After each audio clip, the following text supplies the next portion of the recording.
오늘 하나님의 말씀은 에스라 3장 1절부터 13절입니다. 이스라엘 자손이 각자의 성읍에 살았더니 일곱째 달에 이르러 일제히 예루살렘에 모인지라.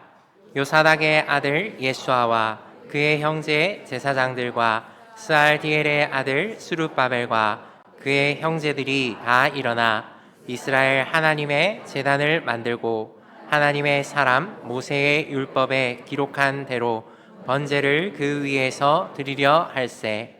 무리가 모든 나라 백성을 두려워하여 제단을 그 터에 세우고 그 위에서 아침 저녁으로 여호와께 번제를 드리며 기록된 규례대로 초막절을 지켜 번제를 매일 정수대로 날마다 드리고 그 후에는 항상 드리는 번제와 초하루와 여호와의 모든 거룩한 절기의 번제와 사람이 여호와께 기쁘게 드리는 예물을 드리되 일곱째 달 초하루부터 비로소 여호와께 번제를 드렸으나 그때에 여호와의 성전 지대는 미처 놓지 못한지라. 이에 석수와 목수에게 돈을 주고 또 시돈 사람과 두도 사람에게 먹을 것과 마실 것과 기름을 주고 아사왕 고레스의 명령대로 백향목을 레바논에서 요빠 해변까지 운송하게 하였더라. 예루살렘에 있는 하나님의 성전에 이른 지 2년 둘째 달에 스알디엘의 아들 스룹바벨과 요사닥의 아들 예수아와 다른 형제 제사장들과 레위 사람들과 무릇 사로잡혔다가 예루살렘에 돌아온 자들이 공사를 시작하고 20세 이상의 레위 사람들을 세워 여호와의 성전 공사를 감독하게 하매 이에 예수아와 그의 아들들과 그의 형제들과 간미엘과 그의 아들들과 유다 자손과 헤나닷 자손과 그의 형제 레위 사람들이 일제히 일어나 하나님의 성전 일꾼들을 감독하니라. 건축자가 여호와의 성전의 기초를 놓을 때에 제사장들은 예복을 입고 나팔을 들고 아삽 자손 레위 사람들은 재금을 들고 서서 이스라엘 왕 다윗의 규례대로 여호와를 찬송하되 찬양으로 화답하며 여호와께 감사하여 이르되 주는 지극히 선하심으로 그의 인자하심이 이스라엘에게 영원하시도다 하니 모든 백성이 여호와의 성전 기초가 놓임을 보고 여호와를 찬송하며 소리로 즐거이 부르며 제사장들과 레위 사람들과 나이 많은 족장들은 첫 성전을 보았으므로 이제 이 성전의 기초가 놓임을 보고 내성 통곡하였으나 여러 사람은 기쁨으로 크게 함성을 지르니 백성이 크게 외치는 소리가 멀리 들리므로 즐거이 부르는 소리와 통곡하는 소리를 백성들이 분간하지 못하였더라. 아멘. 모두 자리에 앉아주세요. 거룩한 주일입니다. 우리 주변 돌아보시면서 하늘 복 받으십시오 하고 5번 이상씩 인사 나누시겠습니다. 하늘 복 받으십시오. 하늘 복 받으십시오. 예, 하늘 복 받으십시오. 하늘 복 받으십시오. 예, 담임 목사님께서는 유럽 고신총회 일정을 진행하고 계십니다. 오가는 길에 안전과 그 사역의 풍성함이 더하도록 우리 성도님들께서 많이 기도해 주시기 바랍니다. 여러분, 요즘 세상에서 보니까 어디에나 위기를 말하고 있습니다. 특별히 요즘에는 더 위기를 말하고 있습니다. 강단에 선 저처럼요. 일본과 중국의 위험한 힘겨루기가, 그리고 우크라이나 전쟁은 끝날 생각이 없고 세계 각곳에서는 내전이 벌어지고 있으며 경제적인 위기, 기후 위기 등 참 위기가 문제로 다가옵니다. 이러한 위기와 문제들이 우리의 삶도 잠식을 하고 있지요. 우리 삶에서도 끊임없이 위기, 문제로 점철되고 있습니다. 우리의 삶만 그렇겠습니까? 교회도 마찬가지 아니겠습니까? 교인 수의 감소와 다음 세대의 감소 등의 양적인 문제, 그리고 무속 및 혼합주의적인 신앙, 이단과 사이비의 확산 등의 문제, 이 문제들을 나열하자면 끝없이 계속 문제, 위기, 위기입니다. 주일에 제가 너무 무거운 이야기를 드리나요? 보통 이런 경우에 특별한 해결책을 찾기 마련입니다. 어떻게 한 방에 해결할 수 있는, 역전시킬 수 있는 그런 해결책 말이죠. 이런 걸 은총알이라고 부릅니다. 어떤 상황이든지 환경이든지 이 총알 하나만 바꾸면, 이 은총알로 바꾸면 해결될 거야 하면서 기대감을 갖는 것, 그것을 보고 은총알이라고 하지요. 그런데 여러분 잘 아시다시피 대부분의 경우, 아니 거의 모든 경우에 이런 특별한 은총알은 없습니다. 우리의 삶은 어느 것 하나만 탁 바꾸면 180도 달라지는 그런 간단한 삶이 아니죠. 간단한 삶의 문제가 아닙니다. 각각의 처지마다 그야말로 수많은 문제가 있고 거기에 파생되는 또 수많은 문제가 있으며 각양각색의 반응과 또 이런 위기를 틈타고 조장하면서 이용하는 사람들도 나옵니다. 그야말로 내우외환이죠. 이런 위기의 시대, 위기의 상황에서 우리가 어떻게 해야 할까요? 많은 이야기들을 할 수 있겠습니다만은 혼란할 때 오히려 단순해야 하지 않겠습니까? 묘안이라고 불리는 것들은 기본과 기초에서 나올 때가 더 많습니다. 위기의 시대에 오히려 기본과 기초를 다지는 것이 중요합니다. 오늘 우리가 함께 읽었던 에스라서 본문을 보십시오. 오늘 본문에 이스라엘 백성, 이 이스라엘의 백성이 처한 상황을 한번 보십시오. 이 이스라엘 백성들은 나라가 망했습니다. 성전도 무너졌고요. 포로로 잡혀갔습니다. 그리고 70여 년이나 흘러버렸습니다. 70여 년이나 흘렀는데 극적으로 신앙의 결단으로 귀환한 공동체, 그 공동체가 이 7월에 모인 것입니다. 위기를 겪었고 여전히 위기 가운데 있는 그런 공동체, 그런 사람들입니다. 이런 상황들에서 이스라엘 백성들을 통해서 성경에서는 오늘 하나님께서는 교회, 공동체와 우리 신앙의 기초를 다지는 것에 대해서 말하고 계십니다. 가르쳐주고 계시죠. 우리는 오늘 이 본문을 통해서 무엇으로 교회의 기초와 우리 신앙의 기초를 세울지를 살펴보도록 하겠습니다. 교회의 기초, 우리 신앙의 기초를 세우는 첫 번째입니다. 바로 하나님의 은혜를 구하는 것입니다. 가장 중요한 것이 바로 이것입니다. 너무 일반적이고 너무 익숙하게 들어온 말이지만 이것이 가장 중요합니다.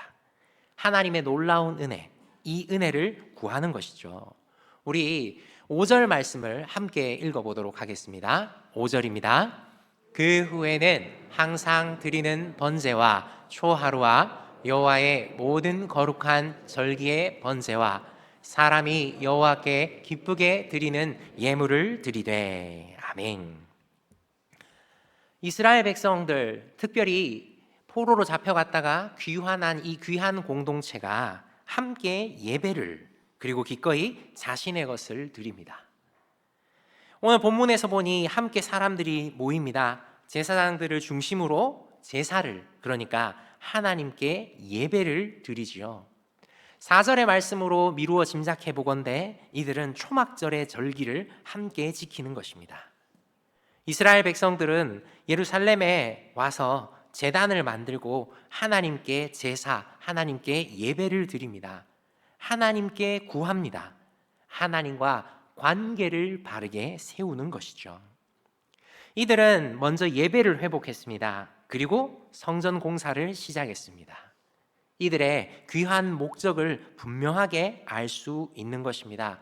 바로 성전 건축을 통해서 하나님과의 관계를 바르게 세우고 또 바르게 세워진 하나님과의 관계를 바탕으로 하나님 나라의 회복을 이루게 하기 위함입니다. 여러분, 이 사람들의 마음이 상상이 가십니까? 우리는 오랜 시간 다른 문화권에서 글자로 이 상황을 그냥 읽고 있습니다만 당시에 그 사람들의 마음, 그 사람들의 상황은 과연 어떠했을까요? 제가 수요 온천 양육학교 때 고고학과 성경이라는 주제로 이렇게 한 반을 운영을 하면서 박물관에 있는 그런 유물들을 보여드리면서 성경의 역사와 이렇게 함께 성경의 내용들을 그 역사성을 한번 살펴보았는데요. 이 귀환한 공동체도 있지만 이 바벨론으로 나라가 멸망하고 바벨론으로 잡혀갔다가 거기서 돌아오지 않고 그곳에 그대로 거주하는 사람들도 많이 있었습니다. 그런데 그 사람들이 살던 생활 양식이 이제 유물들이 발굴되는 걸 보면 당시에 고급 품종이었던 대추야자를 재배한다든지 그들도 노예 거래를 한다든지 그러니까 살기가 이주한 포로로 잡힌 그곳에서 살기가 꽤 괜찮았던 것을 알 수 있습니다. 그런데 여러분, 이 귀한 공동체는 거기 있으면 꽤 괜찮은 삶을 살 수 있음에도 불구하고 돌아오는 것이죠. 그 괜찮은 어느 정도 살 수 있는 그 여건들을 포기를 하고 지금 이스라엘로 예루살렘으로 성벽도 무너지고 성전도 무너지고 어쩌면 거의 황폐화돼 버린 그런 곳으로 이 백성들이 귀한 공동체가 돌아온 것입니다. 도대체 이들은 어떻게 하나님을 이토록 구했을까? 이 귀한 공동체는 4만여 명 정도밖에 되지 않았습니다.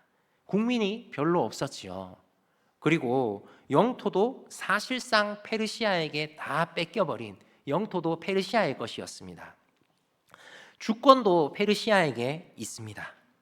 그러니까 아예 국가로서 최소한의 조건도 제대로 갖추지 못한 약소국입니다. 아니죠. 예, 나라가 아예 없는 그런 소수 민족입니다. 상식선으로 봤을 때는 이 귀한 공동체에는 아무런 희망이 없습니다.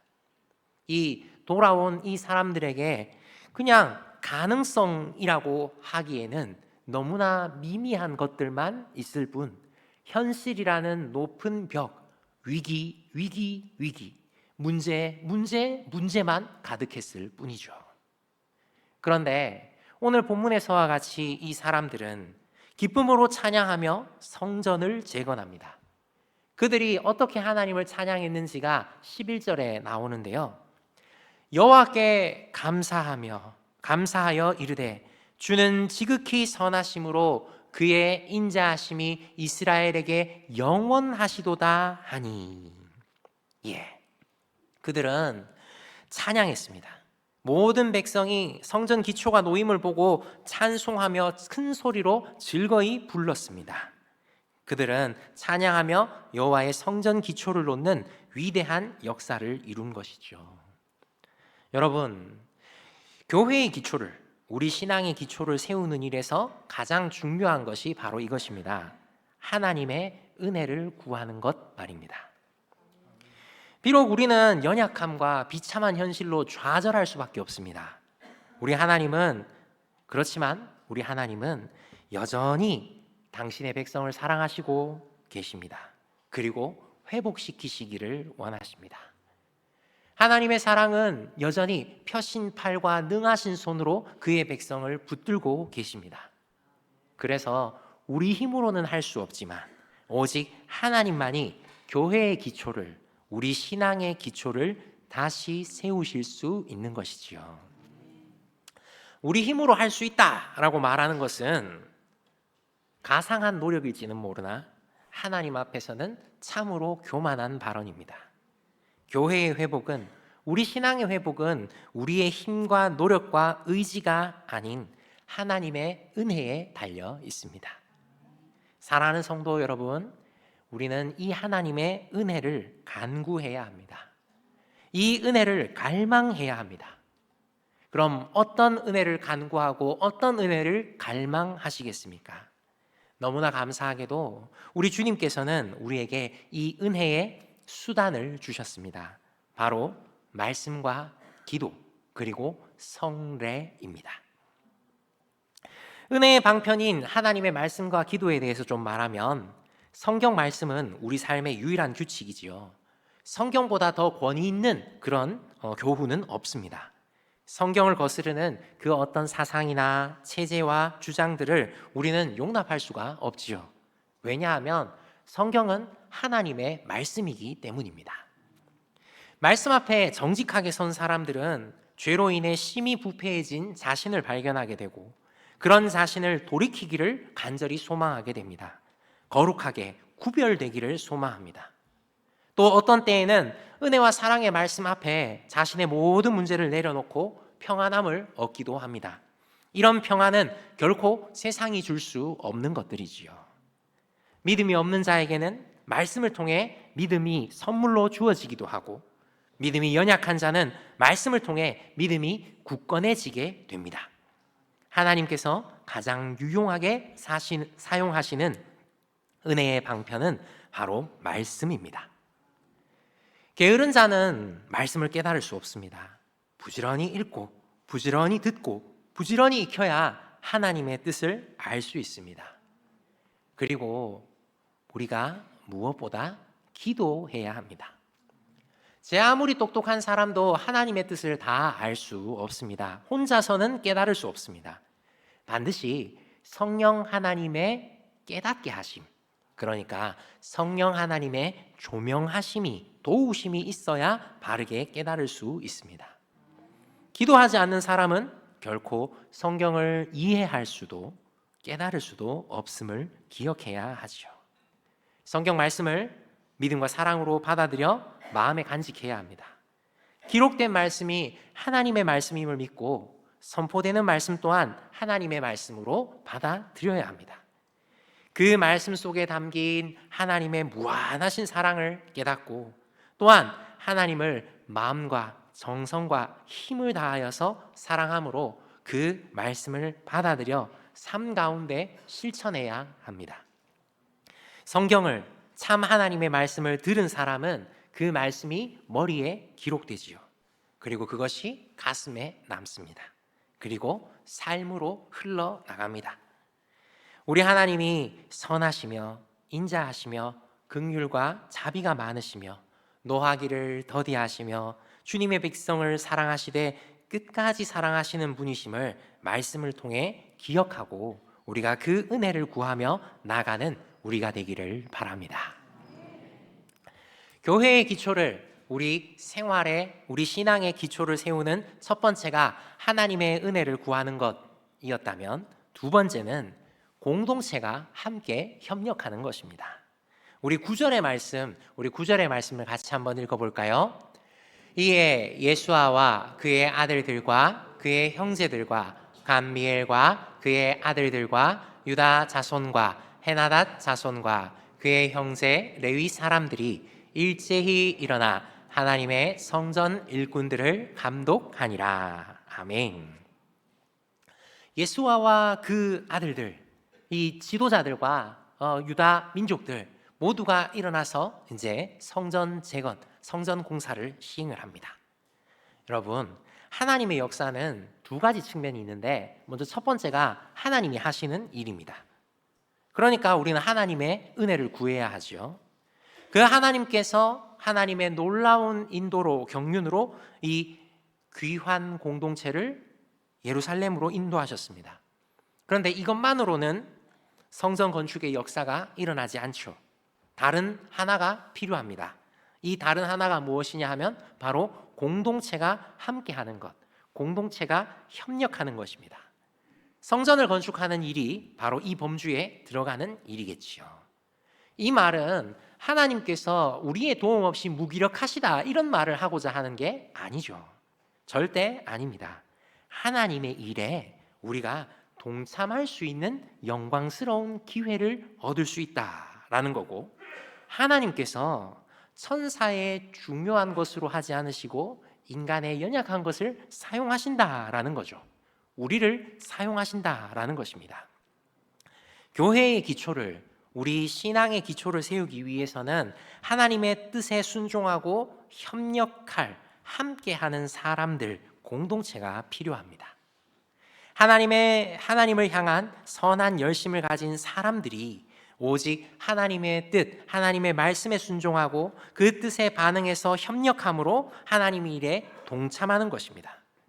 교회의 기초를, 우리 신앙의 기초를 세우기 위해서 먼저 구해야 할 것이 하나님의 은혜이고, 한 사람 한 사람이 한 마음을 품고 교회와 우리의 신앙을 세워나가는 공동체가 되는 것, 공동체를 구하는 것이 그 두 번째이지요. 이 공동체의 중요성에 대해서 여러 목사님들이 많은 예화를 드셨습니다만, 제가 유명한 것을 일화를 하나 들어보려고 합니다. 여러 목사님들께서 이렇게 인용하셨던 일화인데, 그리스의 그 도시 국가인 스파르타라는 데를 여러분 아실 겁니다. 그 스파르타 그 도시 국가에 어느 날 이웃나라 왕이 방문을 했습니다. 스파르타 왕은 기분이 좋았던지 아니면 자랑하고 싶었던지 이 사람에게 여러 가지 좋은 구경거리들을 보여주고 여러 가지 자랑을 했습니다.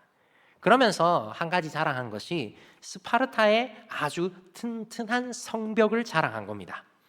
이 성벽이 절대로 무너지지 않을 거다 하면서 절대로 무너지지 않는 튼튼한 성벽을 스파르타가 갖고 있다라고 자랑을 한 것이죠.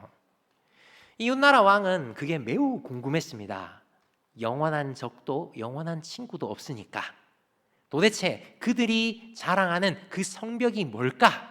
미리 알아야 대비할 수 있을 테니까 이 이웃나라 왕 방문한 사람은 열심히 그 결코 무너지지 않을 성벽을 탐구하고 다녔습니다.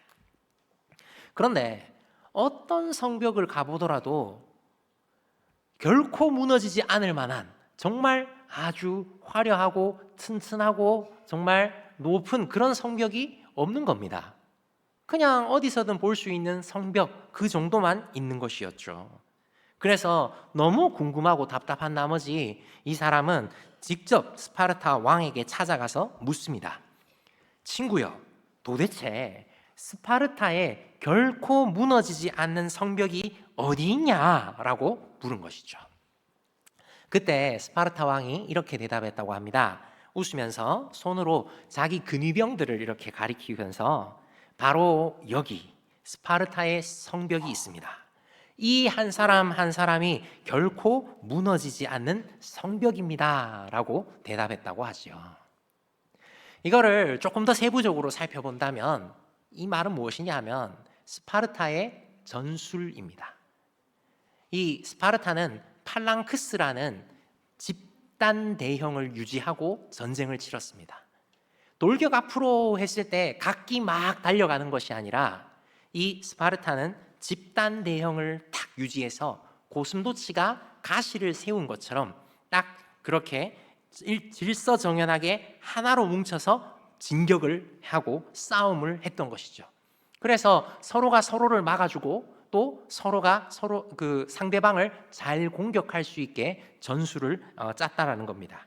그게 스파르타의 결코 무너지지 않을 성벽이었다라고 하는데, 제가 너무 세부적으로 설명했네요. 이 일화, 그러니까 스파르타의 결코 무너지지 않을 성벽이 바로 이 사람들이다라고 하는 그 의미를 여러분들도 충분히 짐작하실 수 있을 겁니다.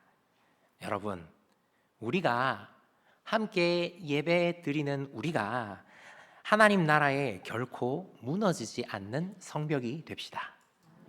세상의 어떤 풍파에도 교회를, 우리의 신앙을 지킬 수 있는 성벽을 만들어야 합니다.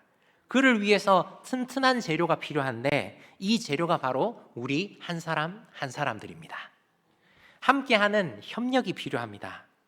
여러분, 우리 마음에 하나님의 교회를 멋지게 세워나갈 희망과 소망을 가집시다. 그리고 하나님의 비전을 함께 품고 협력하여서 교회의 기초를, 우리 신앙의 기초를 함께 세워갈 수 있기를 바랍니다.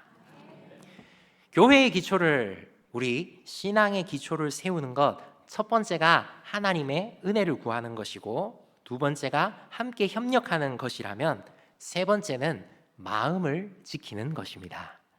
우리 11절과 12절의 말씀을 같이 한번 읽어볼까요? 찬양으로 화답하며 여호와께 감사하여 이르되 주는 지극히 선하심으로 그의 인자하심이 이스라엘에게 영원하시도다 하니 모든 백성이 여호와의 성전 기초가 놓임을 보고 여호와를 찬송하며 큰 소리로 즐거이 부르며 제사장들과 레위 사람들과 나이 많은 족장들은 첫 성전을 보았으므로 이제 이 성전의 기초가 놓임을 보고 대성통곡하였으나 여러 사람은 기쁨으로 크게 함성을 지르니. 아멘. 여러분, 성전의 기초가 이렇게 놓이자 두 부류의 사람들이 생깁니다. 첫 번째 사람들은 11절에 나오듯 성전 건축으로 인해서 기쁨으로 크게 함성을 지르며 기뻐하는 사람들입니다. 그리고 다른 한 사람들은 12절에 성전 기초를 보고 대성통곡하는 제사장들과 레위 사람들과 나이 많은 족장들입니다. 같은 사건을 두고 왜 두 그룹의 반응이 다를까요? 물론 너무 기뻐서 대성통곡하고 그간의 고생들이 생각나서 대성통곡할 수도 있습니다만은, 환호성을 지른 그룹은 이전에 아주 화려했던 솔로몬 성전을 모르는, 보지 못했던, 말로만 들었던 그룹이고, 대성통곡한 제사장과 레위 사람들과 나이 많은 족장들은 이전에 화려한 성전을 눈으로 보았고 기억하던 그룹이기 때문입니다.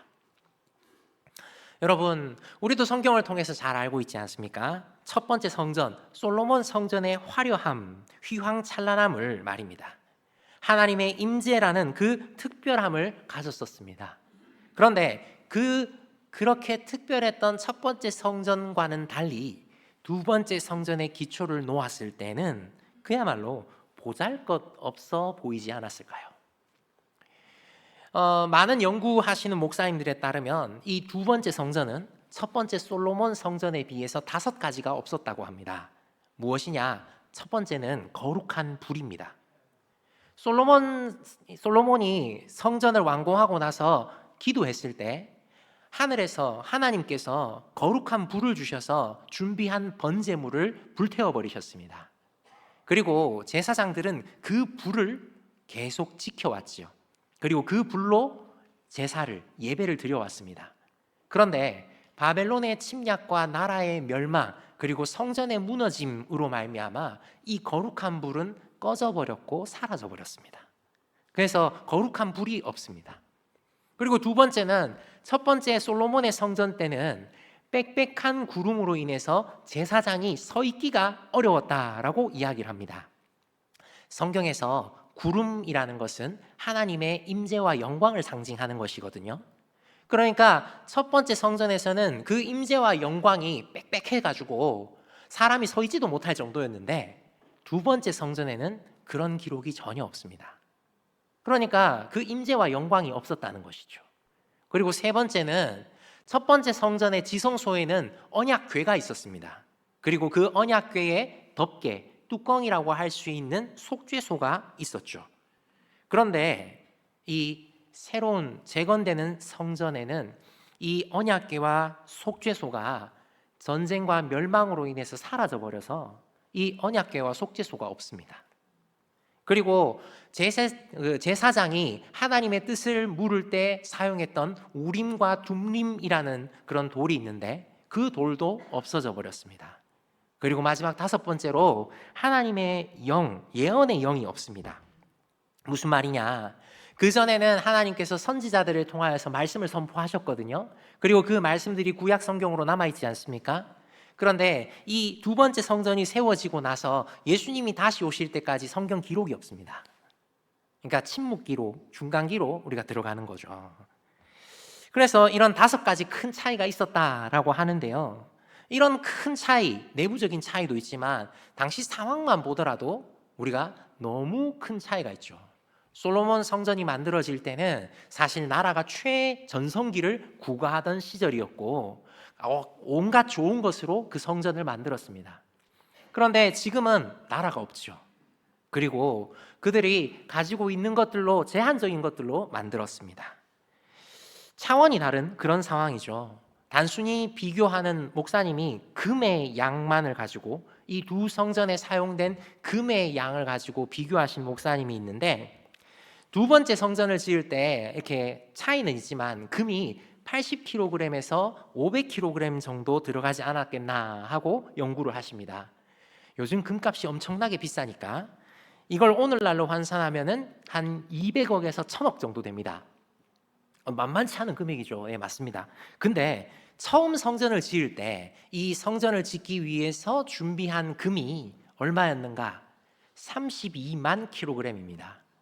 그러니까 우리나라 그 환산을 하면 80조 원입니다.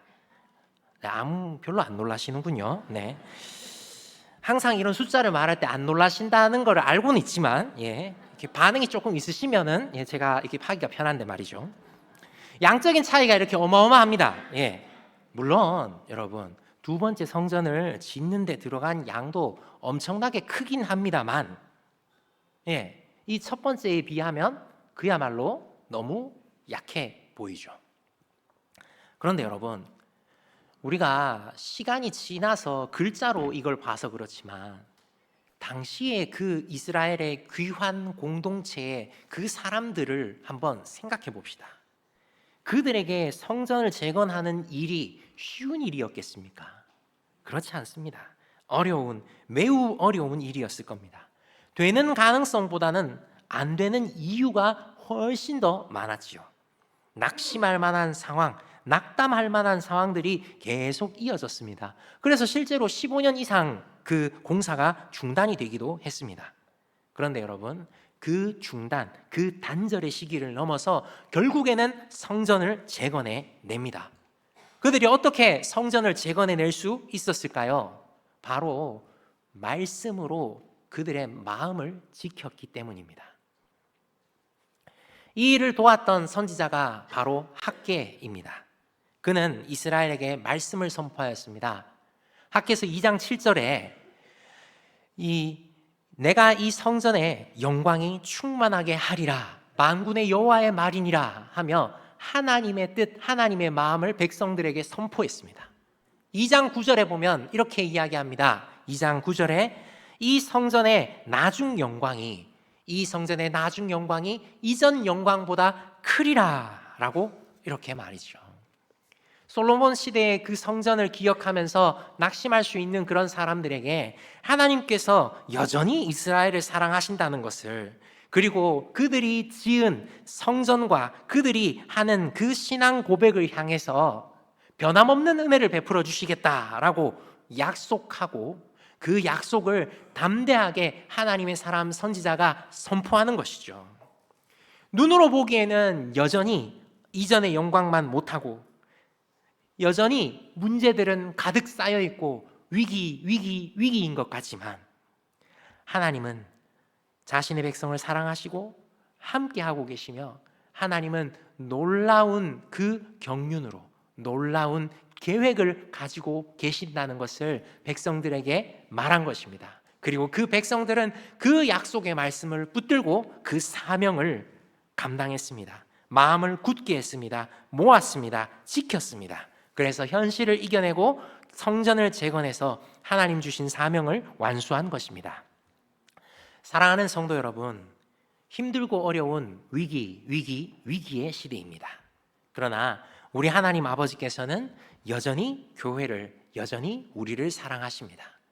지나온 모든 세월들 돌아보아도 그 어느 것 하나 주의 손길 안 미친 것이 전혀 없지요.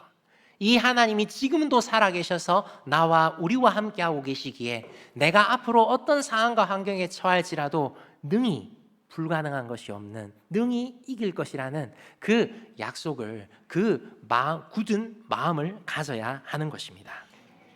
우리 하나님 아버지께서는 여전히 우리를 사랑하십니다. 우리를 너무나도 사랑하셔서 자기 아들도 아끼지 않고 내어주신 이가 우리 하나님이십니다. 그 아들로 말미암아 우리가 영원한 하나님 나라를 꿈꾸게 하셨습니다. 그러니 우리가 어찌 우리 현실에 낙담만 하겠습니까? 두 손 놓고만 있겠습니까? 우리 마음을 말씀으로 우리 마음을 지켜야 합니다. 상황과 환경이 아닙니다. 우리 하나님을 의지합시다. 그분의 일하심을 믿고 기쁨으로 우리 교회와 우리의 신앙을 바르게 세우는 일을 감당합시다. 비록 우리에게 닥친 현실이 바닥이라도 죄로 얼룩진 비참한 모습인 것 같아도 우리를 낙담시킬 수많은 이유가 있을지라도 마음을 지키십시오. 여전히 하나님은 살아계시며 교회를 우리를 사랑하십니다. 말씀을 맺으려고 합니다.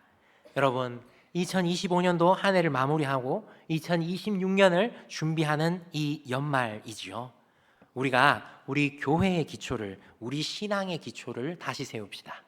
하나님의 은혜를 간절히 구하며 우리가 합력하는 공동체로 나아갑시다. 암담한 현실이 있을지라도 주님 주시는 기쁨으로 극복해 나갑시다. 상황과 환경이 좌우될 것이 아니라 마음을 지키며 금방 변하지 않을지라도 언젠가 반드시 가장 좋은 것으로 이루실 그 하나님의 역사를 기대하며 그 하나님만 구하는, 그 하나님 중심으로 살아가는 저와 여러분이 되시기를 바랍니다.